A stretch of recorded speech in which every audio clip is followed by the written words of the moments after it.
प्राचीन हिंदू ग्रंथों में सत्यवती और ऋषि ऋचिक की कथा अत्यंत रोचक और प्रेरणादायक है। यह कहानी महाभारत में वर्णित है और ऋषिमुनियों की तपस्या, वरदान तथा भाग्य की महिमा को दर्शाती है।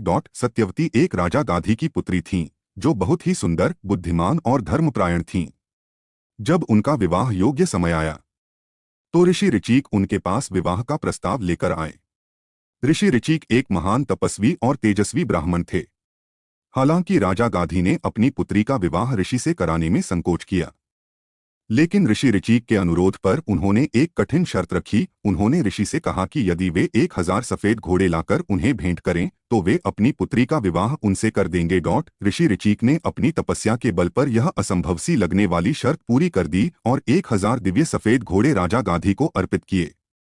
राजा ने अपने वचन के अनुसार सत्यवती का विवाह ऋषि ऋचिक से कर दिया। विवाह के बाद सत्यवती अपने पति के साथ जंगल में रहने लगीं और उन्होंने ऋषि के साथ धर्म और तपस्या का पालन किया। कुछ समय बाद सत्यवती ने अपने पति से एक पुत्र प्राप्त करने की इच्छा जताई।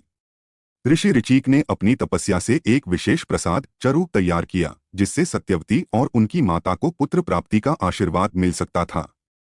ऋषि ने सत्यवती को बताया कि उनका पुत्र एक तेजस्वी ब्राह्मण होगा और उनकी माता के पुत्र सत्यवती के भाई एक शक्तिशाली क्षत्रिय होंगे। लेकिन सत्यवती की माता ने गलती से अपनी पुत्री का प्रसाद स्वयं ग्रहण कर लिया और सत्यवती ने अपनी माता का प्रसाद ग्रहण कर लिया। इस कारण सत्यवती को एक शक्तिशाली और पराक्रमी पुत्र जमदग्नि ऋषि प्राप्त हुआ, जबकि उनकी माता के पुत्र एक महान विद्वान ब्राह्मण के बजाय एक योद्धा विश्रामित बने। इस कथा से यह शिक्षा मिलती है कि भाग्य और नीति को बदला नहीं जा सकता और जो भी हमें मिलता है वह हमारे कर्मों का फल होता है।